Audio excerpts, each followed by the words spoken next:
Pin hole non surgical treatment తో operation లేకుండా varicose veins, prostate, ఫైబ్రాయిడ్లకు రివియా వాస్కులర్ సెంటర్ లో అడ్వాన్స్డ్ ట్రీట్మెంట్. నమస్తే, వెల్కమ్ టు సుమన్ టీవీ. బరువు పెరగటం అలాగే బరువు తగ్గటం. సో ఏం చేస్తే మనం బరువు పెరుగుతూ ఉంటున్నాము, ఏం చేస్తే ఈ బరువును మనం తగ్గించుకోగలుగుతాము? ఈ రెండు ప్రశ్నలు కూడా ఇప్పటికీ కూడా స్టిల్ అందరికీ ఒక $100 క్వశ్చన్ గానే మిగిలిపోతా ఉంది. ఇలా బరువు సంబంధించిన అనేక రకాల ప్రశ్నలు మనం అడిగేద్దాం. మనతో పాటు ఉన్నారు డాక్టర్ రాజేష్ ఉక్కలా గారు, general physician. Hello sir. Hello. Sir, ఈ వెయిట్కి సంబంధించి ఎప్పుడూ కూడా అందరికీ ఒక పెద్ద ప్రశ్నగానే ఉండిపోతూ ఉంది. సో ఎందుకు గెయిన్ అవుతాము అనే దాని మీద పలానా రీజన్ స్ట్రిక్ట్గా మనం చెప్పగలుగుతామా? ఈ ఒక్క రీజన్ వల్ల మనం అవుతున్నాము, దీన్ని కంట్రోల్ చేస్తే సరిపోతుందని చెప్పగలుగుతామా? ఫస్ట్ రీజన్ బద్ధకం. ఓకే. సో మీరు పిల్లల నుంచి గమనిస్తే ఇన్యాక్టివిటీ అనేది పెరిగిపోయింది.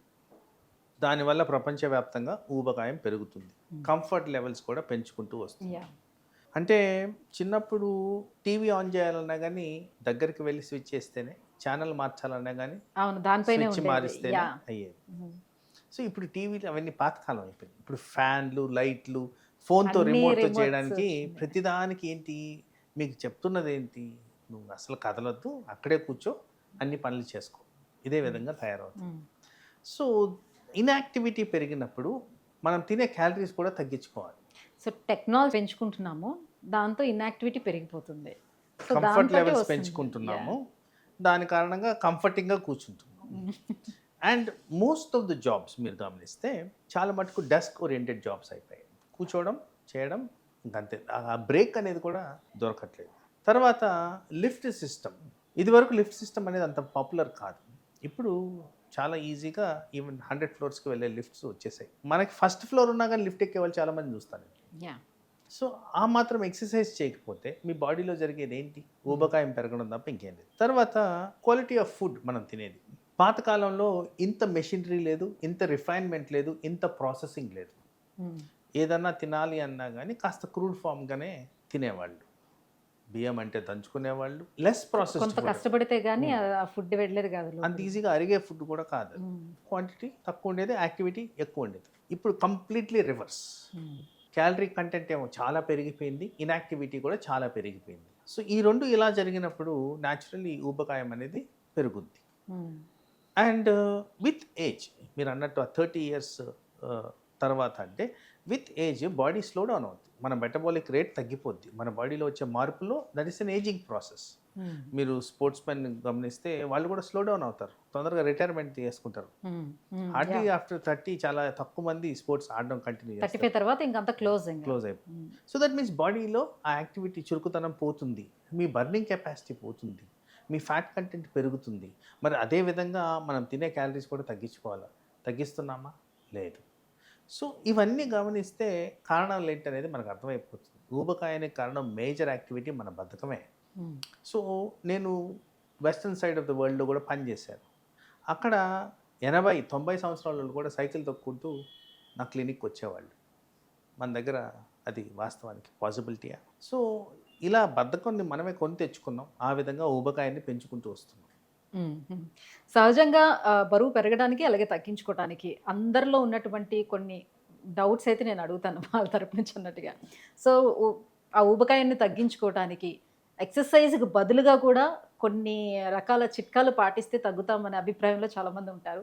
అందులో భాగంగా ఫుడ్ని స్కిప్ చేస్తే కొంతవరకు మనం తగ్గే అవకాశం ఉంటుందని భావిస్తారు. ఫస్ట్ బ్రేక్ఫాస్ట్ని స్కిప్ చేస్తారు, అది ఎంతవరకు కరెక్ట్? వాస్తవానికి అది పెద్ద తప్పు. అక్కడ మీరు చెప్పింది బ్రేక్ ద ఫాస్ట్ అంటే బాడీలో ఒక యంత్రం నడుస్తూ ఉంటుంది. ఆ బ్రేక్ఫాస్ట్ మీరు బ్రేక్ చేస్తున్నప్పుడు ఆ యంత్రాన్ని స్టార్ట్ చేస్తున్నారు అని. So over night fasting period అనేది మనకి ఆ యంత్రాన్ని స్టార్ట్ చేసే విధంగా చేసుకోవడం. రాత్రంతా క్వైట్గా ఉన్న బాడీని యాక్టివేట్ చేస్తున్నాం. సో దానికి ఫ్యూయల్ సప్లై లాగా మీరు బ్రేక్ఫాస్ట్ ఇవ్వాలి. ఎప్పుడైతే ఇవ్వాలో మన బాడీలో calorie burning capacity, energy expenditure అనేది పెరుగుద్ది. చాలా మటుకు అందరికి ఉన్న అపోహ ఏంటంటే బ్రేక్ఫాస్ట్ తినకపోతే వెయిట్ తగ్గుతారని. డెఫినెట్లీ ఉల్టా అవుతుంది. సో అందుకోసం డెఫినెటివ్గా బ్రేక్ఫాస్ట్ అనేది కంపల్సరీగా అందరూ తినడం ముఖ్యం. రాత్రి డిన్నర్ స్కిప్ చేయడం ముఖ్యం. ఈ రెండు చాలా చాలా important in terms of weight regulation. Okay. Tea కాఫీలు ఎక్కువగా తాగడం వల్ల వెయిట్ గెయిన్ అవుతారా? Tea coffee actually originality of tea coffee is black coffee, black tea. మన దగ్గర completely modified cream, milk, sugar ఎస్. అండ్ దాంతోపాటు బిస్కెట్స్. సో ఇలాంటివి తిన్నప్పుడు వెయిట్ తగ్గడం అనేది నాట్ పాసిబుల్. సో మీరు actually pure form of coffee కానీ ప్యూర్ ఫార్మ్ ఆఫ్ టీ కానీ తీసుకుంటే బాడీలో బెనిఫిట్స్ చాలా ఉంటాయి. బట్ ఇట్లా అడిటివ్స్ వాడినప్పుడే అది వెయిట్ తగ్గడానికి ఏ విధంగా కూడా పనికిరాదు. సో స్ట్రెస్కి వెయిట్ గెయిన్కి సంబంధం ఏంటి? స్ట్రెస్కి, వెయిట్ గెయిన్కి one simple thing, stress hormones పెరిగినప్పుడు వెయిట్ పెరుగుతారు, హ్యాపీ హార్మోన్స్ తగ్గిపోయినప్పుడు కూడా వెయిట్ పెరగడం జరుగుద్ది. ఈ రెండు బ్యాలెన్స్ పోయినప్పుడు ఆబ్వియస్గా వెయిట్ పెరుగుతారు. మానసిక ఒత్తిడిలో చాలామంది చేసేది అధికంగా అర్ధరాత్రులు తినడం, ఎక్కువగా నిద్ర పట్టకపోయినందువల్ల బోర్డంతో స్నాకింగ్ అనేది జరుగుద్ది. ఆ స్నాకింగ్ కారణంగా వెయిట్ పెరుగుతారు. బోర్డంనే కాదు, మానసిక ఒత్తిడిగా యాక్టివిటీ కూడా తగ్గించుకుంటారు. ఎక్కువగా ఒక దగ్గర కూర్చొని ఉండడం, ఏమీ చేయాలని ఇంట్రెస్ట్ లేకపోవడం, డైవర్షన్ కోసం తినడం, ఇలాంటివి చేసినప్పుడు అధికంగా బరువు పెరుగుతారు. యా, మనందరికీ తెలిసింది, చాలామంది ఫాలో అవుతుంది. పొద్దున లేచిన వెంటనే పరగడుపున మనం నిమ్మరసంలోని తేనె కలుపుకొని తాగితే బరువు తగ్గుతారు అని. ఇది ఓన్లీ ఫర్ ఒక డీటాక్స్ మెథడా, లేకపోతే బరువు తగ్గడానికి ఉపయోగపడేది చిట్కానా? అది ఏ విధంగా మనకు పనికిరాదండి. ఎందుకంటే హనీ అనేది న్యాచురాలిటీ కోల్పోయింది already. It is an artificial ingredient right now. దాంతోపాటు సిట్రిక్ యాసిడ్ యాడ్ చేస్తున్నాం. So artificial ingredient with citric acid on empty stomach మీకు యాసిడిటీని పెంచే విధంగా పనిచేస్తుంది. చాలా మటుకు ఎక్కువ శాతంలో చాలామందికి యాసిడిటీ లెవెల్స్ పెరుగుతూ వస్తున్నాయి. అజీర్తి అనేది ఎక్కువగా ఉంటుంది, మలబద్ధకం ఎక్కువగా ఉంటుంది, జీర్ణాశయానికి సంబంధించిన సమస్యలు పెరుగుతున్నాయి. కాబట్టి ఆ విధమైన కాంబినేషన్ వెయిట్ తగ్గుద్ది అనేది ఒక అపోహ. సో ఇప్పుడు ఫ్యాట్ బర్నర్స్ తీసుకోవటం వల్ల కంప్లీట్గా ఫ్యాట్ని తగ్గించుకునే అవకాశం ఉంటుందా? తద్వారా మనం బరువును తగ్గించుకోవచ్చు? ఇది కూడా సారీలీ రాంగ్ మెత్.